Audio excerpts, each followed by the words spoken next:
Kali ini kita sudah yang kedua. Ya, ini yang kedua eventnya Yang ya? kedua. Oke, baik.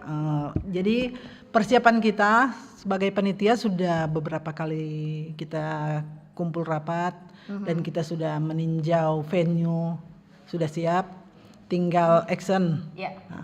Dan untuk peserta-pesertanya kita sudah banyak yang Sudah banyak yang mendaftar ya? Ya.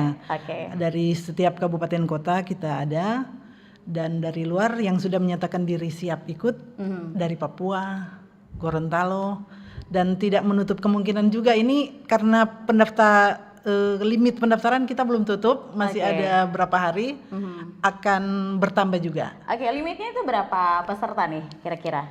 Kuota kita kali ini ada 500 peserta. Wah, 500 peserta gitu ya.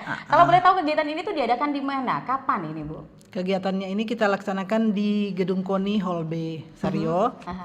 Yang tahun lalu juga itu sudah kita laksanakan di sana. Tempatnya sangat siap dan menunjang untuk kegiatan ini.